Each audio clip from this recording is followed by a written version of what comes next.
में काम करते रहना है और आप सबके जी गुरु आशीष जी। आशीष है, सोमनाथ भगवान की कृपा है और काम जी गुरु करने जी। की भगवान दे और हम बहुत ज्यादा काम कर सकें। Thank you. नमस्ते गुरु जी। तो आज प्रारंभ करें। अब मुझे लगता है समय हो गया है। आपके सामने 9वां श्लोक रखा है, आपको दिख रहा है?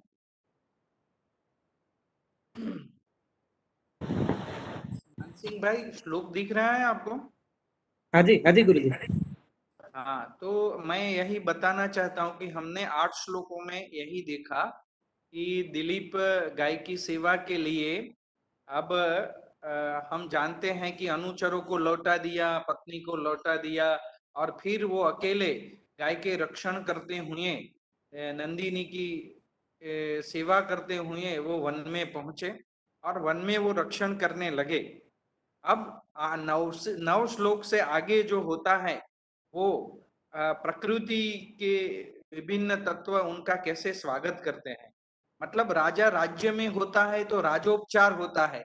वो जब प्रवेश करता है तो अनेक रूप से उनका पुष्पों से स्वागत होता है। लाजा मतलब हम जिसे अन्न कहते हैं, अन्न के द्वारा उनका स्वागत होता है और उसी तरह से अनेक प्रकार से जय जयकार करते हुए राजा राज्य में प्रवेश करते हैं। लेकिन अब वन में दिलीप हैं, उनका जय जयकार कौन करेगा? तो प्रकृति के वायु हैं, वृक्ष हैं, पक्षी हैं, ये लताएं हैं, तो ये सारे प्रकृति के जो तत्व हैं वो वन में जैसे उनका स्वागत कर रहे हैं, उस तरह से कालिदास ने भी उनको राजोपचार था, वो राजोपचार को यहाँ पेश किया है। तो अब 9 श्लोक से आगे, ये श्लोक से आगे 6 श्लोक तक, मतलब 14 श्लोक तक राजोपचार जो उनका होता है प्रकृति के द्वारा, वो उसका वर्णन किया गया है। तो उसका एक श्लोक मैं आपको पहले समझाऊंगा पूरी तरह से, बाद में मैं मुख्य मुख्य वाक्य को ही समझाऊंगा। तो इसका ये पहला श्लोक है। तो हमने देखा कि वो वन में विचरण करने लगा। तो 8वां जो श्लोक था उनका मुख्य वाक्य यही था। कोई बोल सकता है मुख्य वाक्य 8वें श्लोक का? कोई मुझे 8वें श्लोक का मुख्य वाक्य बताए, पूरे श्लोक का एक ही वाक्य में मुझे बताए। 8वां श्लोक हमने पढ़ा था, मैं एक बार आपके सामने गान भी कर लेता हूँ। लता प्रतानोद्ग्रथितैः सकेशैः रदीज्य धन्वा विचचार दावम् रक्षापदेशान् मुनिहो मधेनोर् वन्यान् विनेशन्निव दुष्ट सत्वान्। ये 8वां श्लोक मैंने फिर से आपके सामने गाया और उसका मुख्य वाक्य क्या था? लास्ट हमने देखा था ना उनका मुख्य वाक्य, कोई बताएगा दिलीप? सः सः दिलीपः दावं विचचार। हाँ, देखिए ये भी दिलीप राजा था और हम बोल रहे हैं वो भी दिलीप है। तो सह दिलीप वनम अर्थात दावम विचचार अर्थात भ्रमणम कृतवान इति वाक्यार्थः। तो ऐसा एक वाक्य था कि दिलीप अब अपना धनुष धारण किए हुए वन में विचरण करने लगा और वो ऐसा लग रहा था जैसे वो वन्य जीवों को, वन्य प्राणियों को जैसे विनय सिखा रहा हो, ऐसी तरह से लग रहा था। बड़ी उत्प्रेक्षा कालिदास ने यहाँ बताई। अब 9वां श्लोक आपके सामने, 9 से 14 श्लोक तक जो उनका राजोपचार, जो द्रुम है, जो लता है, जो अन्य प्रकृति के पवन हैं, वायु हैं, उनका राजोपचार कैसे करते हैं, उनका स्वागत कैसे करते हैं, वो अब हम देखेंगे। तो देखिए 9वां श्लोक मैं गाता हूं, आपके सामने मैंने रखा है।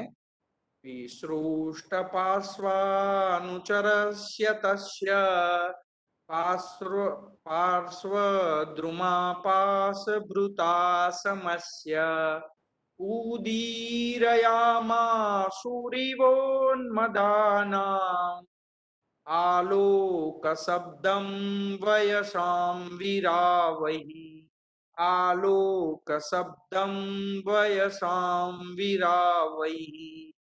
इस तरह से श्लोक है। विसृष्ट पार्श्वानुचरस्य तस्य पार्श्वद्रुमाः पाशभृता समस्य उदीरयामासुरिवोन्मदानाम् आलोक शब्दम वयसाम वीरावैः। इस तरह से श्लोक है। कोई पदच्छेद करेगा इसका? कोई पदच्छेद करके बोले।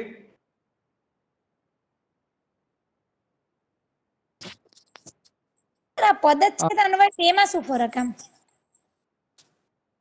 बहुत बड़ा फर्क है, मैं अंत में बताऊंगा। હા, તો पदच्छेद का હા, મેં पदच्छेद જે થોડુંક જાતે કર્યું તો એ હું બોલું તો એને શું કહેવાય? પદચ્છેદમાં ગણશો કે પેલામાં? વિસૃષ્ટ. હા, શ્લોકનું એટલે પદચ્છેદ કહેવાય આને, કે મેં જે કર્યું અન્વય કહેવાય, જે કહો એ તમે, પછી હું જોઉં. મેં જસ્ટ જાતે કર્યું, ટ્રાય કર્યો. વિસૃષ્ટ પાર્શ્વામ અનુચરસ્ય તસ્ય પાર્શ્વદ્રુમાः પાર્શ્વભૃતા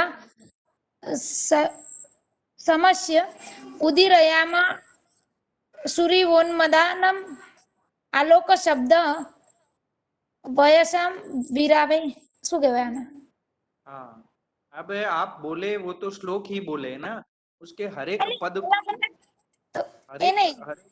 पहले सुन लीजिए, मेरी बात सुनिए। હા, पहले हर एक पद को अलग कर देना, इसमें कुछ पद जुड़े हुए हैं, वो पदों को अलग करना ही पदच्छेद है, उच्छेद कर देना। पदों को अलग करके बोलना।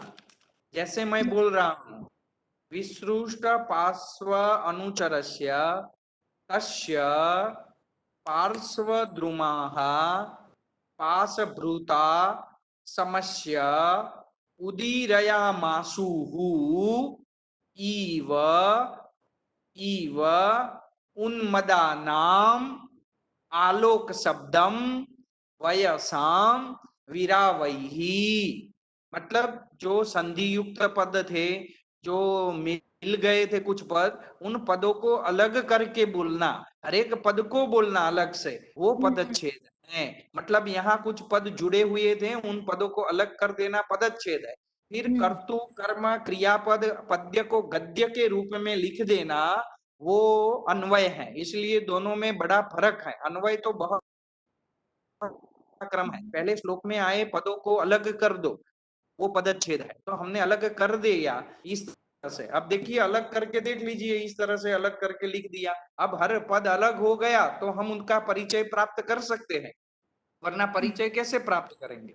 इसलिए हर एक पद को अलग कर दिया। देखिए, विसृष्ट पार्श्व अनुचरस्य तस्य पार्श्वद्रुमाः पाशभृता समस्य, ये पहली पंक्ति होगी। उदीरयामासुः इव उन्मदानाम आलोक शब्दम वयसाम वीरावैहि, ये दूसरी पंक्ति का पदच्छेद। मतलब जैसे श्लोक में पद लिखे हैं वो जुड़े हुए हैं, उनको अलग करके उसको लिखना, वो पदच्छेद है। अब समझ में आया? आप बोल जी दीजिए पदच्छेद, अब आपके सामने लिखा है, एक बार फिर से बोलिए। હા. વિસૃષ્ટ પાર્શ્વ અનુચરસ્ય તસ્ય પાર્શ્વદ્રુમાः પાશભૃતા સમસ્ય ઉદીરયામાશુः इव उन्मदानाम् आलोकशब्दं वयसां वीरावैः. वीरावैहि, वीरावैः. उत्तमम शोभनम। देखिए, आप बहुत अच्छा उच्चार किया, स्पष्ट उच्चार किया। और उसी तरह से श्लोक को समझने के लिए पहले पदच्छेद तो करना होता है, इसलिए हर पद अलग हो गया। अब हम वो हर एक अलग पद का परिचय कर सकते हैं कि ये पद कैसे हैं। परिचय करने के बाद ही हम उसे अन्वय कर सकते हैं। तो आकांक्षा करेंगे फिर अन्वय करेंगे, तो पहले पद का परिचय प्राप्त कर लें। तो इस पद का, हर एक पद का परिचय देख लीजिए आपके सामने, फिर मैं आपको प्रश्न पूछूंगा। पद का परिचय देख लीजिए, दिख रहा है आपको? दिख लीजिए। ओ सॉरी, आपको पद का परिचय दिख रहा है? क्या दिख रहा है पद का परिचय? સ્ક્રીન મોટી કરો છો, ક્લિયર નહીં દેખાતું, થોડું ક્લિયર કરો. नहीं, बड़ी करूंगा तो वो चली जाएगी, अभी देखिए उसे। ઓકે. હા. हाँ, देखिए, मैं पहला पद बोलता हूँ, विसृष्ट पार्श्वानुचरस्य। तो पूरा पद है ना, वो पूरा पद देखना है। अकारांत पद है, विसृष्ट पार्श्व अनुचर अनुचरः ऐसा होगा। तो वो अकारांत पद है, पुल्लिंग है, प्रथमा विभक्ति एक वचन का, सॉरी यहाँ अनुचरस्य तो षष्ठी विभक्ति एक वचन का पद है। इसमें गलती कर दिया है, प्रथमा एक वचन नहीं होना चाहिए, षष्ठी विभक्ति। लेकिन अकारांत पुल्लिंग षष्ठी विभक्ति एक वचन, जैसे रामस्य करते हैं उसी तरह का पद है। रामः तो प्रथमा विभक्ति, रामस्य तो षष्ठी विभक्ति। ऐसे यहाँ विसृष्ट पार्श्व अनुचरस्य षष्ठी विभक्ति, विसृष्ट पार्श्व अनुचरः प्रथमा विभक्ति। फिर दूसरा पद है तस्य, तो वो हम जानते हैं तत्सर्वनाम है, उसकी पुल्लिंग में षष्ठी विभक्ति एक वचन का रूप है, तस्य नाम किम ऐसा करते हैं। पार्श्व द्रुमः, देखिए द्रुमः नहीं है, बहुवचन में है, अकारांत पुल्लिंग प्रथमा विभक्ति बहुवचन का रूप है। पार्श्व द्रुमः, द्रुम એટલે वृक्ष, द्रुमः, द्रुमः एक वचन, द्रुमः बहुवचन, अकारांत पुल्लिंग विभक्ति बहुवचन का रूप है। पाशभृता ये नया पद है, तो उसमें हमें देखना पड़ेगा कि पाशभृत पद है जो तकारांत पद होता है, मूल पद, मूल शब्द, तो जिसका तृतीया विभक्ति का रूप बनता है पाशभृता। अतः तकारांत पुल्लिंग में तृतीया विभक्ति एक वचन का रूप है। अब ये रूप कैसे बनेगा वो बाद में चिंता करना, लेकिन त जिसके पीछे आता है वो तकारांत कहता है। जैसे हम बोलते हैं ना बुभृत पद होता है पर्वत के रूप में, बुभृत सुहृद, उसी तरह से ये तकारांत है, पाशभृत ऐसा पद है, तो उसका तृतीया विभक्ति एक वचन का पद होता है पाशभृता। उसी तरह से समस्या तकारांत पुल्लिंग पद है, विशेषण है ये, और षष्ठी विभक्ति एक वचन का पद है समस्या। उसके अर्थ मैं बाद में बताऊंगा आपको। उदीरयामासु, हाँ સર આ વિભક્તિ કુલ કેટલી વિભક્તિ આવે? अब બેન આવી 6 વિભક્તિઓ તો 7 છે, પણ તમે વચ્ચે વચ્ચે પ્રશ્ન પૂછશો તો હું કેવી રીતે આગળ વધી શકીશ? હા ખરું, કઈ વાંધો નહીં. Okay sorry. હું તમને સમય આપીશ પ્રશ્ન પૂછવાનો, અત્યારે નોટ કરી રાખો કે મારે આ પૂછવાનું છે, તમે લખી રાખો, હા કે આ પૂછવાનું છે લખી રાખો, પછી પાઠ પૂરો થાય એટલે તમને પ્રશ્ન છે અત્યારે લખી રાખો। अच्छा देखिए,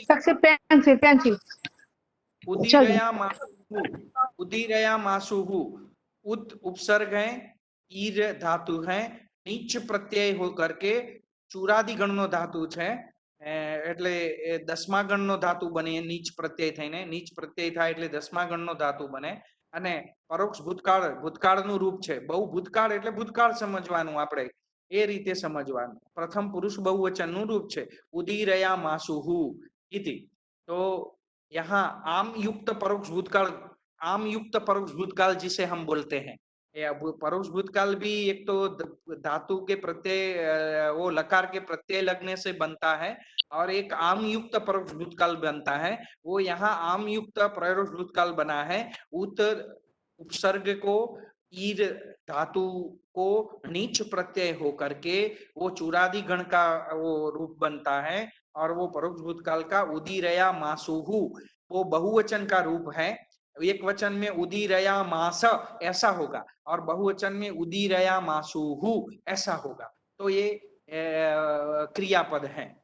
और ईव जो अव्यय है, उन्मदाना, उन्मदाहा ऐसा होता है, तो उसका बहुवचन का रूप है षष्ठी विभक्ति बहुवचन अकारांत पुल्लिंग का, उन्मदानाम। इस तरह से आलोक शब्दम, तो वो अकारांत पुल्लिंग आलोक शब्दः ऐसा होता है, उसका द्वितीय एक वचन का रूप होता है आलोक शब्दम।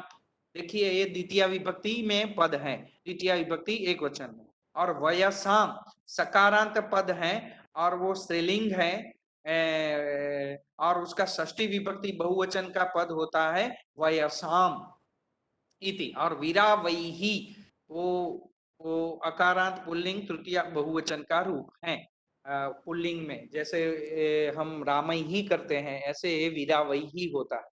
तो आपके सामने हर एक पद का परिचय दिया है। अब आपको इसमें से सबसे पहले क्रियापद ढूंढना है। तो क्रियापद कहाँ है वो मैंने बोल दिया है, आपको कोई बताएगा क्रियापद कहाँ है? आपको धैर्य से, हाँ कौन कौन बोला? जागृति। हाँ, उदीरया मासुहु। आप पूजा बेन है क्या इसमें? पूजा बेन आए हैं? पूजा बेन, अलका बेन सब जुड़े हैं? मुझे नहीं दिख रहा, मैं स्क्रीन शेयर कर रहा हूँ इसलिए पूछ रहा हूँ। सब जुड़े हैं? पूजा बेन जुड़े हैं? अलका बेन जुड़े हैं? हाँ, अलकाबेन छे। अच्छा। पूजा बेन? નથી નથી। हाँ, सुधीर बेन, सुशील जी, सुशील जी जुड़े हैं? सुमित जी छे। हाँ, सुमित जी जुड़े हैं? सुमित जी जुड़े हैं? जोड़ाયેલા छे। सुमित जी सुन रहे हैं आप मुझे? सुमित जी? नेटवर्क और इश्यू। अच्छा, कल जो बहन थे, मुझे लगता था वो कोलकाता से थे, वो क्या नाम था मैं भूल गया, वो भी जुड़े होंगे शायद, कल हमारे नहीं, साथ वो थे। हिंदी बोलते ही वही ना, संगीत का कुछ क्लास का अध्यापिका वही। हाँ हाँ हाँ नहीं, हाँ। वो आज नहीं है अभी। अच्छा, ओके, छोड़िए। तो उदीरया मासुहु वो क्रियापद है, क्रियापद है। अब देखिए, क्रियापद बहुवचन में है, तो उनके साथ किसी पद का हमें आकांक्षा करनी है, और आकांक्षा वाला पद होगा वो प्रथमा विभक्ति बहुवचन में होगा। प्रथमा विभक्ति बहुवचन वाला पद ढूंढ दीजिए। प्रथमा विभक्ति आपके सामने पद है ही। पार्श्वद्रुमाः हाँ, बोलिए। पार्श्वद्रुमाः वेरी गुड। पार्श्वद्रुमाः ऐसा पद है, वो पुल्लिंग बहुवचन में है। हम जानते हैं कि ऐसा एक ही पद है पुल्लिंग बहुवचन में, प्रथमा विभक्ति बहुवचन में होगा, इसके अलावा और कोई पद नहीं है। तो इसके साथ कर्तृपद के रूप में जुड़ने वाला एक ही पद बचा है, पार्श्वद्रुमाः। तो अब आपके सामने वाक्य हो गया। दिलीप जी, वाक्य बन गया ना आपके सामने? पार्श्वद्रुमाः हाँ, बोलिए कैसा वाक्य हो? पार्श्वद्रुमाः पार्श्वद्रुमाः उदीरयामासुः। वाह वाह। तो कर्ता और कर्म, कर्ता और क्रियापद दोनों मिल गए आपको। पार्श्वद्रुमाः उदीरयामासुहु, ये वाक्य बन गया। ये श्लोक का एक वाक्य आपके सामने, कर्ता पद भी आ गया, क्रियापद भी आ गया। तो सबने सुन लिया, कर्ता पद कौन सा है? पार्श्वद्रुमाः, और बहुवचन में है, इसलिए क्रियापद भी बहुवचन में। उदीरयामासुहु, कर्ता की तरह क्रियापद होगा। कर्ता जिस तरह होंगे, बहुवचन में है तो क्रियापद बहुवचन में। तो पार्श्वद्रुमाः उदीरयामासुहु। पार्श्वद्रुमाः मतलब जो करीब के वृक्ष होते हैं उनको कहते हैं पार्श्व, जो दोनों ओर, पार्श्ववर्ती दोनों ओर वृक्षों है, वृक्ष है। तो द्रुमाः का अर्थ होगा वृक्षाः। उदीरयामासुहु ऐसा है, उदीरयामासु अर्थात उच्चारयामासु, उच्चार किया, वृक्षों ने उच्चारण किया, ऐसा अर्थ होगा। अर्थात पार्श्वद्रुमाः जो समीपवर्ती वृक्ष हैं, समीपवर्ती वृक्षाः उदीरयामासुः अर्थात उच्चारयामासुः, उच्चारणं कृतवन्तः इति अर्थः। समीप के जो वृक्ष हैं उन्होंने उच्चारण किया, उन्होंने जय जयकार किया। तो अब क्रियापद मिल गया, कर्ता पद मिल गया। अब मेरा प्रश्न है, पार्श्वद्रुमाः किम उच्चारयामासुः, किम उच्चारयामासुः, किम उदीरयामासुः। पार्श्ववृक्षाः, पार्श्वद्रुमाः अर्थात समीपवर्ती वृक्षाः, समीपवर्ती वृक्षाः किम उच्चारयामासुः। कौन बोलेगा उत्तर? किम मतलब क्रिया, हमें कर्म पद ढूंढना है, जो द्वितीय विभक्ति एक वचन में ही कर्म होगा, कर्मणि द्वितीया ऐसा बोलते हैं ना हम। कर्म जो होगा वो द्वितीय में ही होगा। शब्दम। हाँ जी जी, बोलिए। आलोक शब्दम। आलोक शब्दम। आलोक शब्दम। देखिए, द्वितीय एक वचन में अकारांत पुल्लिंग में एक ही शब्द है पूरे पदों में से, आलोक शब्दम। अब पूरा वाक्य आपका, श्लोक का एक वाक्य आपको मिल गया, कर्ता, कर्म और क्रियापद। कौन बोलेगा तीनों मिलाकर एक वाक्य? कोई बोले? पार्श्वद्रुमाः आलोक शब्दम उदीरयामासुः। उत्तम उत्तम। तो अब आपको सबको मालूम हो गया कि निकटवर्ती वृक्षाः अर्थात समीपवर्ती वृक्षाः, पार्श्व वृक्षाः आलोक शब्दम उदीरयामासुः उच्चारयामासुः अथवा उच्चारयामासुः अर्थात शब्दं कृतवन्तः जय जयकारं कृतवन्तः इति। अतः आलोक शब्दम् उच्चारयामासु आलोक शब्दः अर्थात जय शब्दः जय शब्दम् उच्चारयामासु जय जयकारं उच्चारयामासु। आप देखिए कालिदास की विशेषता देखिए, जब राजा राज्य में होता है तो सब जय जयकार करते हैं ना, अनुचर लोग पार्श्ववर्ती लोग क्या करते हैं, उनके आजू बाजू रहे लोग क्या करते हैं, राजा का जय हो, राजा का जय हो, जयतु जयतु विजयस्व महाराज ऐसा बोलते हैं, विजयस्व महाराज। तो लेकिन यहाँ तो राज्य है नहीं, वन है, तो उनका जय जयकार किसने किया, तो वृक्षों ने किया। पार्श्वद्रुमाः अर्थात समीपवर्ती वृक्षाः आलोक शब्दम अर्थात जय शब्दम जयकारम उच्चारयामासुः अर्थात उदीरयामासुः अर्थात उक्तवन्तः इति अर्थः। तो मतलब जो समीपवर्ती वृक्ष थे उन्होंने राजा का जय जयकार किया, ऐसा अर्थ होना चाहिए।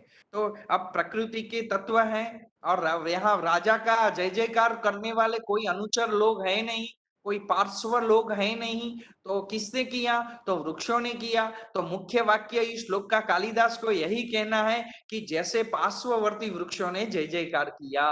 तो अब इसका मुख्य वाक्य यही बन गया, पार्श्वद्रुमाः आलोक शब्दम उदीरयामासुः अर्थात समीपवर्तीनः वृक्षाः जय जय घोषम अर्थात जय जयकारम कृतवन्तः उच्चारितवन्तः इति भावः। उच्चारयामासु अर्थात उच्चारितवन्तः उक्तवन्तः, ये ऐसा अर्थ करना चाहिए। आपको अर्थ मालूम हो गया, पूरा वाक्य श्लोक का मिल गया आपको।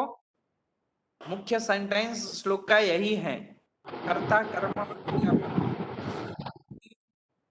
कोई सरल अर्थ बता दे, क्या अर्थ है पूरा श्लोक का भावार्थ तो यही है कि पार्श्ववर्ती वृक्षों ने राजा जय जयकार किया, ऐसा है अर्थ। अब मुझे ये चुनना है कि किसका जय जयकार किया, कस्य कस्य पार्श्वद्रुमाः कस्य आलोक शब्दम उदीरयामासुः, कस्य किसका जय जयकार किया, राजा दिलीप नो अनुचरस्य अनुचरस्य राज्ञः दिलीपस्य। हाँ इसीलिए दिलीपस्य, उसके लिए कौन सा शब्द है इसमें से ढूंढिए अनुचरस्य नहीं अनुचरस्य नहीं नहीं, वो तो विशेष तस्य तस्य तस्य तस्य है ना, आपको तस्य मतलब दिलीपस्य, तस्य दिलीपस्य पार्श्वद्रुमाः आलोक शब्दम उदीरयामासुः तस्य तस्य अर्थात दिलीपस्य कोनो जय जयकार કર્યો દિલીપનો। કીદૃશસ્ય દિલીપસ્ય કોઈ કહેશે મને, એનું એક વિશેષણ પણ છે। હવે જુઓ તસ્ય अर्थात दिलीपस्य जय जयकारम कृतवन्तः, वो दिलीप का जय जयकार किया तो तस्य, तो अब कैसा तस्य, उसका एक विशेषण है जो वही विभक्ति में होगा, वही लिंग में होगा और वही वचन में होगा, मतलब षष्ठी विभक्ति वाला एक विशेषण होगा। कौन सा, बोलिए, हाँ बोलिए बोलिए, अनुचरस्य हाँ पूरा शब्द विसृष्ट पार्श्व अनुचरस्य तस्य, ऐसा है ना, तस्य का एक विशेषण पद है। देखिए बड़ा पद है लेकिन पूरा पद षष्ठी विभक्ति में है, विसृष्ट पार्श्व अनुचरस्य अनुचरस्य तस्य तस्य अर्थात दिलीपस्य पार्श्व वृक्षाः अर्थात निकटवर्तीनः वृक्षाः आलोक शब्दम अर्थात जय शब्दम उदीरयामासुः अर्थात उच्चारयामासुः जय शब्द घोषम कृतवन्तः इति। तो अब कैसे दिलीप का, तो विसृष्ट पार्श्व अनुचरस्य तस्य। तो ये पूरा शब्द देखिए बड़ा है, इसमें तीन पद हम अलग करें, विसृष्ट एक पद है, पार्श्व दूसरा पद, अनुचरस्य ऐसा तीन पद मिला के पद बनाया है। अब देखिए इसका सामासिक पद है पूरा, विसृष्ट पार्श्वा अनुचरस्य, विसृष्ट विसृष्ट अर्थात विसर्जित कर दिया, निवर्तित निवर्तित कर दिया, अर्थात पार्श्वयोः अनुचराः इति पार्श्वानुचराः, पार्श्वयोः अनुचराः इति पार्श्वानुचराः। पार्श्व એટલે બે બાજુ, बन्ने बाजू राजानी बन्ने बाजू राजा के दोनों ओर अनुचर होते हैं, सेवक होते हैं। तो पार्श्वयोः यो अनुचराः, पार्श्वयोः बन्ने बाजू उभयत्र अनुचराः इति पार्श्व अनुचराः, विसृष्टाः पार्श्व अनुचराः अर्थात निवर्तिताः। उसने अपने आजू बाजू के चलने वाले जो अनुचर थे, सेवक थे, उनको विसृष्ट कर दिया अर्थात निवर्तित कर दिया, वो लौटा दिया है। ऐसा राजा है, मतलब राजा अकेला है, उसके पास कोई आजू बाजू दोनों ओर चलने वाले अनुचर नहीं है, सेवक नहीं है। इसलिए इस शब्द का अर्थ हमें ऐसा करना, निवर्तित सेवक वर्गस्य तस्य निवर्तित सेवक वर्गः यस्य तर्हि निवर्तिता सन्न सेवक वर्गस्य दिलीपस्य तस्य विसृष्ट अर्थात निवर्तित, पार्श्व एटले उभय बन्ने बाजू, पार्श्व आजू बाजू, अनुचर अर्थात सेवक, तस्य तादृशस्य अर्थात एवं वक्तुं शक्यते, इसका अर्थ ऐसे कर सकते हैं, अनु अर्थात पश्चात, चरन्ति इति अनुचराः, पीछे पीछे आते हैं उसे अनुचर कहते हैं। अनुचराः कीदृशाः अनुचराः, पार्श्वानुचराः अर्थात पार्श्वयोः अनुचराः इति पार्श्वानुचराः। ते अनुचराः विसृष्टाः अर्थात निवर्तिताः, अर्थात विसृष्टाः निवर्तिताः पार्श्वानुचराः येन सह तादृशः विसृष्ट पार्श्वानुचरः तस्य दिलीपस्य अर्थात विसृष्ट पार्श्व अनुचरस्य दिलीपस्य इति दिलीपस्य जय घोषम कृतवन्तः, वृक्षाः जय घोषम कृतवन्तः, जिसने अपने अनुचरों को लौटा दिया है, निवर्तित कर दिया है, ऐसे दिलीप का वृक्षों ने जय जय घोष किया। मतलब अकेला है, अब वृक्ष उसके अनुचर नहीं है। देखिए कालिदास कैसे विशेष, अनुचर नहीं है तो क्या हुआ, उसके आजू बाजू अब वृक्ष है, वृक्ष ही अनुचर है जैसे, और ऐसे वृक्षों ने जय जयकार किया। अब उनके सेवक नहीं है, पीछे आने वाले विसृष्ट कर दिया, उनको निवर्तित कर दिया। और निवर्तित पार्श्व अनुचरस्य तस्य दिलीपस्य पार्श्वद्रुमाः निकटवर्तिनः वृक्षाः आलोक शब्दम जय शब्दम उदीरयामासुः अर्थात उच्चारणम कृतवन्तः उक्तवन्तः इति आशयः। तो दिलीप जी ये समझ में आ गया पूरा वाक्य? तो विसृष्ट पार्श्व अनुचरस्य तस्य दिलीपस्य पार्श्व वृक्षाः आलोक शब्दम उदीरयामासुः, ऐसा अर्थ होगा। अब वृक्ष तो बोल नहीं सकते, तो किससे उन्होंने उनका जय जय घोष किया? कैहि साधनैः अत्र आलोक शब्दम कृतवन्तः उदीरयामासु। तो कोई बता सकता है कई साधनैः? देखिए मैं पूछ रहा हूँ कई साधनैः, तो उनको वो तो वाचा नहीं है वृक्षों के पास, कैसे जय जयकार किया होगा? तो किम साधनम पाशभृता पाशभृता नहीं, कहीं ऐसा है ना, तो तृतीया में होगा ना, विरावैहि विरावैहि विरावैहि, वाह, विरावैहि, कहीं विरावैहि, कहीं ऐसा मैंने प्रश्न पूछा, कहीं वृक्षाः कहीं आलोक शब्दम उदीरयामासुः, तो विरावैहि, विरावैहि એટલે કુજીતૈ, कुंजन वडे, कुंजन करते हैं। केशाम विरावैहि, अब मैं दूसरा कुंजन कौन करते हैं? केशाम विरावैहि जय शब्दम उदीरयामासु, किसका? तो षष्ठी विभक्ति में मैं प्रश्न पूछ रहा हूँ, केशाम विरावैहि, तो वो तो होगा ना षष्ठी में बहुवचन में, केशाम विरावैहि। कौन कुंजन कौन करता है? पक्षी करते हैं ना, पक्षी होना चाहिए। तो यहाँ पक्षियों के लिए एक शब्द लिखा है, ढूंढ दीजिए, केशाम विरावैहि पूजनैहि, केशाम पूजनैहि, तो वयसाम कुजनैहि, वयसाम ऐसा षष्ठी विभक्ति में लिखा है, वयसाम, वयसाम कुजनैहि जय शब्दम अर्थात आलोक शब्दम उदीरयामासुः, वयसाम अर्थात पक्षिणाम, वयसाम अर्थात पक्षिणाम। तो वृक्षों के ऊपर पक्षी बैठते हैं और पक्षियों के द्वारा ये जय घोष किया, जैसे तो वो ऊपर बैठे पक्षियां पूजन कर रहे थे, इससे जैसे जय शब्द का उच्चारण किया वृक्षों ने, तो वृक्षों ने किस साधन के द्वारा, तो पक्षिणाम वीरावैहि आलोक शब्दम उदीरयामासु। अब देखिए कैसा सुंदर कल्पना किया है कालिदास ने। अनुचर नहीं है तो क्या हुआ, तो वहां उन्होंने बोल दिया कि वृक्षाः वृक्षाः आलोक शब्दम कृतवन्तः, किंतु वृक्षाः द्रुमाः कैः आलोक शब्दम कृतवन्तः। तो द्रुमाः वयसां वीरावैः पक्षिणां कुंजनैः पक्षिणां कूजितैः पूजितैः आलोक शब्दम जय शब्दम उदीरयामासुः उच्चारयामासुः। तो इस तरह से अर्थ करना है कि पार्श्व द्रुमाः, अब अनुचर नहीं है, पार्श्ववर्तिनः अनुचराः न सन्ति, निकटवर्ती अनुचर नहीं है, सेवक नहीं है, तो निकटवर्ती वृक्ष है। पार्श्व द्रुमाः पक्षिणां कूजितैः पक्षिणां कूजनैः आलोक शब्दम जय शब्दम कृतवन्तः उदीरयामासुः, अर्थात उच्चारयामासुः। तो देखिए कैसी कल्पना की है कालिदास ने। यहाँ भी उत्प्रेक्षा नजर आती है, संभावना की है कि वृक्षों ने जय जयकार किया। किसके द्वारा जय जयकार किया, तो वो पक्षियों के कूजन के द्वारा। उनके ऊपर पक्षी बैठे हैं और पक्षियां कूजन कर रही है, कुजित पक्षियों के द्वारा उन्होंने राजा का जय जयकार किया। जय हो जय हो ऐसी तरह से उच्चार होता है राजा का। राजा जब प्रवेश करता है तो वन में प्रवेश किया, अब अनुचर नहीं है तो जय जयकार किसने किया, तो यहाँ वृक्षों ने जय जयकार किया। किसके द्वारा किया जय जयकार, तो पक्षियों के कलरव के द्वारा, पक्षियों के विराव के द्वारा। तो पक्षिणाम विरावैहि वयसाम विरावैहि। देखिए अब आपके सामने पूरा वाक्य बन गया।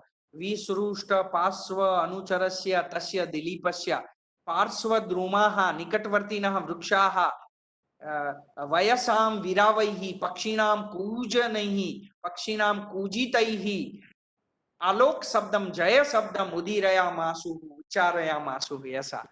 और इसकी तुलना किसके साथ की, कीदृश वो कैसा है राजा, तो उसकी तुलना किया।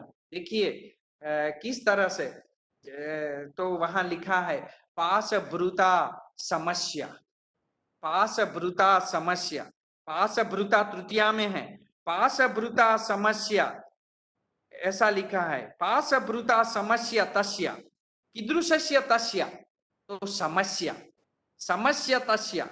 तो दिलीप का एक और विशेषण, जे पास विसृष्ट पार्श्व अनुचरस्य दिलीपस्य, ऐसा तो था, एक और विशेषण भी जोड़ दिया वहां, और वो विशेषण यही है पास पास भ्रुता समस्या। पास भ्रुता इति शब्द पासम बिभर्ति इति ऐसा होता है। पासम बिभर्ति, पास जो धारण करता है, कौन धारण करता है, पास किसका हथियार है, किस देवता का हथियार है, कोई बोलेगा, पासम बिभर्ति इति, यम का, हाँ कौन सा देवता, यम यम, नहीं वरुण होता है ना, वरुण, हाँ वरुण होता है ना जो पास भृत, मतलब वरुण देवता है, उसका हथियार है पास, रज्जू जैसा हथियार होता है, और वो पास भृत कहा जाता है। वरुण के लिए ये शब्द है, और यम के लिए भी ये शब्द होता है। तो यहाँ वरुण के लिए ये शब्द है पासी वरुण, पासी अर्थात जो पास को धारण करता है वो वरुण है। तो उसका तृतीया, पास भृत का तृतीया होता है पास भृता, अर्थात वरुणेन समस्य अर्थात तुल्यस्य, वरुण जैसे उसने धनुष्य धारण किया है, वरुण पास धारण करता है। देखिए कालिदास ने किस तरह से तुलना किया है यहाँ, मतलब पास भृता वरुणेन समस्य तुल्यस्य तस्य, उस तरह से तस्य। तो दिलीप का एक विशेषण जोड़ है, वो किसके तुल्य है, तो वरुण के तुल्य। पास धारण किए करने वाला वरुण है, वो वरुण के समान जो है वैसे दिलीप का। इसलिए पास भृता समस्या, समस्या अर्थात तुल्यस्य, पास भृता अर्थात वरुणेन, वरुणेन समस्या, और सम शब्द का प्रयोग होता है वहां तृतीया विभक्ति होती है, समम समान सहा, उसी अर्थ में। तो पास भृता समस्या, यहाँ तृतीया पास भृता समस्या अर्थात तुल्यस्य वरुणेन सदृशस्य, ऐसा अर्थ करना है। वरुणेन सदृशस्य तस्य दिलीपस्य जय घोषम आलोक शब्दम उदीरयामासु, कैहि उदीरयामासु वयसाम विरावैहि, कीदृशाम वयसाम विरावैहि। पक्षी कब कलरव करते हैं, कीदृशानाम, जब उन्मत्त हो जाते हैं, जब वो खुश हो जाते हैं तब कलरव करने लगते हैं। ची ची करने लगते हैं, उनके अलग अलग कलरव होते हैं। तो उन्मदानाम वयसाम, उन्मदानाम वयसाम, मत्तानाम वयसाम, मत्तानाम पक्षिणाम वीरावैहि आलोक शब्दम उदीरयामासु। तो वृक्षों ने जैसे मत्त बने पक्षी कलरव करते हैं, उस कलरव के द्वारा जय शब्दों का उच्चार किया, पक्षियों ने जय जयकार किया, जयतु जयतु महाराजः जयतु, विजयस्व महाराजः इत्यादि शब्दान उच्चारितवन्तः वृक्षाः, ऐसा अर्थ करना चाहिए। तो इस तरह से हर एक पद को किस पद के साथ जोड़ना है वो आपको ढूंढना चाहिए। मैं प्रश्न अब आपको फिर से प्रश्न पूछ रहा हूं, आप में से कोई उत्तर बोलेगा। क्रियापद क्या है इस श्लोक में, कोई बताए मुझे, क्रियापद कौन सा है, कोई बताए। अब बोलिए, प्रश्न का उत्तर दीजिए, क्रियापद कौन सा है जी, क्रियापद कौन सा है। उदीरयामासु। हाँ, अब मैं प्रश्न पूछता हूँ, के उदीरयामासु हूँ, के उदीरयामासु हूँ, बोलिए, ऋतुपद को जोड़िए, आकांक्षा कीजिए। उदीरयामासु, के उदीरयामासु हूँ। पार्श्वद्रुमाः उदीरयामासुः। हाँ, अब मैं आगे प्रश्न पूछता हूँ, पार्श्वद्रुमाः किम उदीरयामासु हूँ।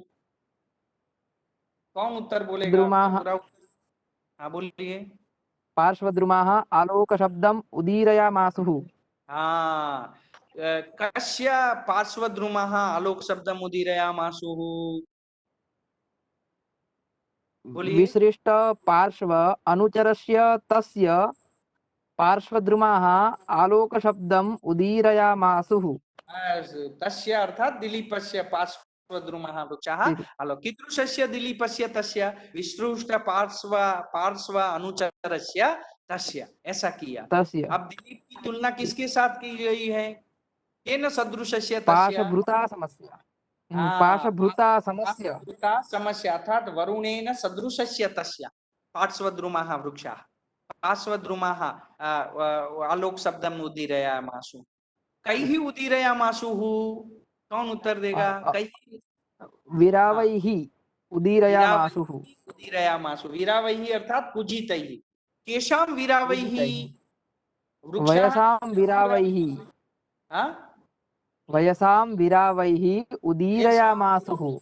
पक्षिणां, पक्षिणां वीरावैः, पक्षिणां पूजितैः उदीरयामासुः। कीदृशाणां पक्षिणां, कीदृशाणां उन्मदानां पक्षिणाम् इव। उन्मदानां मत्तानां पक्षिणां वीरावैः उदीरयामासुः। वाह, तो क्या कल्पना है कालिदास की, आपको ये देखना चाहिए कि कितनी सुंदर। देखिए इस तरह से आकांक्षा आपके सामने होगी, पढ़ लीजिए। आप दिख रहे हैं, अब मैं जल्दी से चलूंगा, अब पूरा श्लोक आपको समझ में आ गया है ऐसा मानकर मैं चलेंगे। देख लीजिए, ये उदीरयामासु हूँ, पार्श्वद्रुमः उदीरयामासु, पार्श्वद्रुमः किम उदीरयामासु हूँ, पार्श्वद्रुमः आलोक शब्दम उदीरयामासु, कैहि आलोक शब्दम उदीरयामासु, कुजितैहि आलोक शब्दम उदीरयामासु हूँ, केशाम कुजितैहि, कुजितैहि अर्थात वीरावैहि, मैंने यहाँ वीरावैहि के स्थान पर कुजितैहि लिख दिया। कुजितैहि आलोकैकेषां वयसां कुजितैहि, कस्य पार्श्वद्रुमः, तस्य राज्यः दिलीपस्य पार्श्वद्रुमः, कीदृशस्य तस्य पाशभृता समस्य तस्य, अर्थात वरुणेन सदृशस्य तस्य, पुनश्च कीदृशस्य तस्य विसृष्ट पार्श्व अनुचरस्य तस्य पार्श्वद्रुमा उदीरयामासु। क्या कल्पना है। अब अन्वय करना चाहिए। तो किसी बहन ने प्रश्न किया था अन्वय, तो अन्वय अब होगा। अब हमें मालूम हो गया कर्ता पद कहाँ है, क्रियापद। अब कर्ता पद पहले रखना चाहिए या क्रियापद पहले रखना चाहिए, मुझे बताइए। हम वाक्य बोलते हैं, लिखते हैं, तो कर्ता पद पहले रखते हैं या क्रियापद। कर्ता पद। हाँ, तो अब वो क्रम को लगाना, वो क्रम को अन्वय, एक पद के साथ दूसरे पद का जोड़ना, वो अन्वय है। और वो योग्यता के क्रम से जोड़ना, किस पद के पास कौन सा पद आएगा वो देखते हुए हम उन पदों को अब जोड़ रहे हैं। एक मतलब पदों को हम क्रम से लगा रहे हैं। पहले कर्ता पद हो, फिर कर्म हो, फिर क्रियापद हो, कर्ता के आगे उनके विशेषण हो, कर्म हो तो उनके आगे उनके विशेषण हो, और क्रियापद हो, इस तरह से जोड़ते हैं। तो इस तरह से अन्वय इस तरह से होगा। देखिए अन्वय दिख रहा है आपको, कौन बोलेगा अन्वय को। बोलिए अन्वय। मैं बोल हाँ बोलिए। विसृष्ट पार्श्वानुचरस्य पाशभृता समस्य तस्य पार्श्वद्रुमः उन्मदानां वयसां वीरावैः आलोकशब्दम् उदीरयामाशुः इव। हाँ ईव, ये कल्पना की है, वैसे वो जय जयकार तो सीधा नहीं कर रहे थे, उनको मुंह नहीं है, लेकिन पक्षियों के द्वारा वृक्षों ने राजा का जय जयकार किया। वैसे राज्य में तो सेवक होते थे, अब राजा अकेला है, उसने पूरे अनुचरों को लौटा दिया है। और जो जय जयकार जयतु ऐसा कौन बोलेगा, जय हो ऐसा। तो यहाँ कालिदास ने कल्पना किया कि वृक्षों ने अपने ऊपर बैठे पक्षियों के कूजन के द्वारा, पक्षियों के कलरव के द्वारा राजा का जय जयकार किया। तो वृक्षों ने जय जयकार किया, ये मुख्य वाक्य है। और उसे संस्कृत में ऐसा कहेंगे कि निकटवर्तिनः वृक्षाः समीपवर्तिनः वृक्षाः जय जय घोषम कृतवन्तः, ऐसा एक सामान्य वाक्य होता है। लेकिन कालिदास तो कवि है, वो तो काव्य लिखेंगे, तो उसको बड़े अच्छी तरह से शब्दों को सजा करके उन्होंने काव्य बनाया है। तो ये काव्य है, तो हमने उसका अन्वय कर लिया, वो अन्वय इस तरह से बनेगा। तो हमें ये देखना चाहिए। अब पद का, हर एक पद का अर्थ आप देख लीजिए, देख लीजिए आपके सामने है। विसृष्ट पार्श्वानुचरस्य, विसर्जित सन्निकट सेवक वर्गस्य, समीपवर्ती सेवकों को लौटा देने वाला, पाशभृता वरुणेन, वरुण के, वरुणना जेवा, समस्य तुल्यस्य समान, तस्य राज्ञः दिलीपस्य, उस राजा दिलीपना, पार्श्वद्रुमाः समीपस्थाः वृक्षाः, पार्श्वस्थाः अर्थात समीपस्थाः, वर्ती वृक्षों ने, नजीक रहेला वृक्षों ने, उन्मदानाम प्रहृष्टानाम आनंदितानाम, प्रहृष्टानाम अर्थात आनंदितानाम, प्रमुदितानाम, मत्तानाम, उन्मत्त हुए, मत्त बनेला, वयसाम अर्थात पक्षीनाम, पक्षियों के, वीरावैहि पूजितैहि कलरव से, आलोक शब्दम राज्ञः जय शब्दम, जय जयकार, राजानो जय जयकार, उदीरयामासु उच्चारयामासु अर्थात उच्चारयामासु अर्थात उच्चारणम कृतवन्तः, ऐसा भी अर्थ हम लिख सकते हैं। उच्चारणम कृतवन्तः, जय घोषम कृतवन्तः, ऐसा भी हम अर्थ लिख सकते हैं। ईव है वो उपमा के अर्थ में है, नुनम के अर्थ में है। गुजराती में जाने के, ऐसी तरह गुजराती में આપણે કહીએ ને જાણે કે આનું મુખ તો ચંદ્ર, તો ઉત્પ્રેક્ષા અલંકાર, એમ જાણે કે પક્ષીઓએ અહીંયા રાજાનો જય જયકાર કર્યો, પક્ષીઓ દ્વારા વૃક્ષોએ રાજાનો જાણે કે જય જયકાર કર્યો, એટલે ઉત્પ્રેક્ષા અલંકાર બને। एवं एवं भावार्थः, इदानीं भावार्थं वदन्तु। देखिए सुंदर भावार्थ बनना चाहिए, अच्छा लगना चाहिए, भावार्थ सरल होना चाहिए। भावार्थ ऐसा होना चाहिए कि वृक्ष का जो भाव है वो इसमें आ जाए और सरल हो और बिल्कुल सुंदर हो, समझने में आसान हो। उसी तरह से सरल संस्कृत में भावार्थ लिखना चाहिए। कोई बोलेगा भावार्थ को?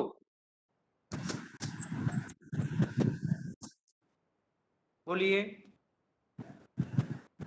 भावार्थ को बोलिए, बोलिए, कोई बोले भावार्थ को। પણ અક્ષર એટલા ક્લિયર નહીં દેખાતા એટલા માટે। राजा दिलीपे राजा दिलीपेन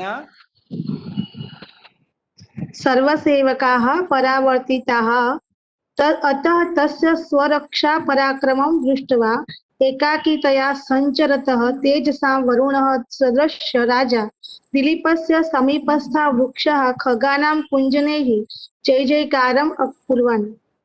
हाँ, वहां राजा लिखा है वो गलत लिखा है, राज्य ऐसा षष्ठी कर देना है, वो आप गलती है, आप सुधार दीजिएगा।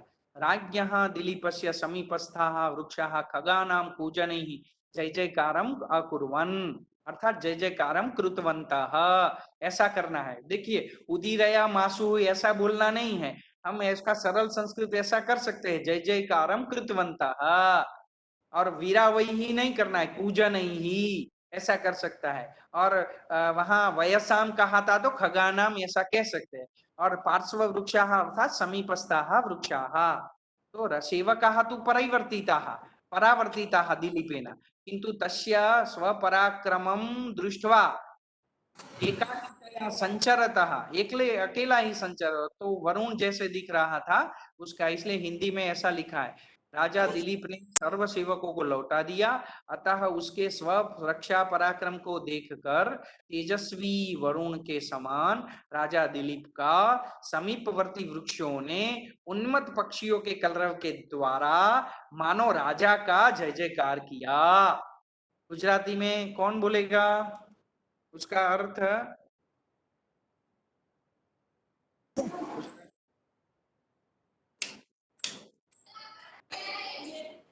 રાજા દિલીપે પોતાના બધા જ સેવકોને દેખાતું નહીં પાછા મોકલી દીધા છે તેવા વરુણના જેવા તેજસ્વી દેખાતા તે રાજા દિલીપની નજીક રહેલા વૃક્ષોએ પક્ષીઓના કલરવ વડે જાણે કે રાજાના જય જયકાર કર્યો। Very good. तो देखिए इस तरह से हम पूरे श्लोक को समझ सकते हैं। अब पूरा श्लोक गा भी सकते हैं आप। विसृष्ट पार्श्वानुचरस्य तस्य पार्श्वद्रुमापासभृता समस्य उदीरयामासुरिवोन्मदानाम् आलोकशब्दं वयसां विरावैः। तो जब अर्थ समझ लेते हैं फिर गाने का मजा कुछ और होता है। अब देखिए, अब आपके सामने व्याकरण मैंने रखा है, कुछ अंश समास। विसृष्ट पार्श्वानुचरस्य, तो अनुचरन्ति इति अनुचराः, तो वहां अनुचरन्ति इति अनुचराः उपपद तत्पुरुष होगा और आगे जाकर पूरा पद का पार्श्वयोः अर्थात बन्ने बाजू पार्श्वयोः अनुचराः पार्श्व अनुचराः इति षष्ठी तत्पुरुष समास भवति। विसृष्टाः, फिर पूरा पद आगे जाके बनेगा विसृष्टाः पार्श्वानुचराः येन सह विसृष्ट पार्श्वानुचराः तस्य। इस तरह से बहुव्रीहि समास पूरे पद में होगा। तो देखिए बहुव्रीहि समास है, विशेषण है, पूरा पद दिलीप का विशेषण है, तस्य पद का विशेषण है, तो ये पूरा पद में बहुव्रीहि समास है। लेकिन इसमें और दो समास अनुघटित होते हैं। पहले अनुचराः ऐसा शब्द बनेगा, फिर आगे जाके पार्श्वानुचराः ऐसा शब्द बनेगा और फिर आगे जाके विसृष्ट पार्श्वानुचराः ऐसा शब्द बनेगा। पाशभृता, तो देखिए पाशम बिभर्ति इति पाशभृत, जो पाश को धारण करता है वो पाशभृत तकारांत शब्द हुआ और तेन पाशभृता, उस तरह से उपपद तत्पुरुष समास यहाँ होगा, तृतीया विभक्ति का पद बनेगा पाशभृता। तेन राजा तेन पाशभृता ऐसा। पार्श्व द्रुमाः अर्थात पार्श्वयोः द्रुमाः, पार्श्वयोः उभयोः, उभय दोनों द्रुमाः वृक्षाः, षष्ठी तत्पुरुष से होगा, षष्ठी तत्पुरुष द्वितीय विभक्ति। क्षम्यताम्, अत्र द्विवचनं षष्ठी पार्श्वयोः द्रुमाः। उन्मदानाम् उद्गतः मदः येषां ते उन्मदाः, बहुव्रीहि, ये पक्षियों का विशेषण है इसलिए बहुव्रीहि समास।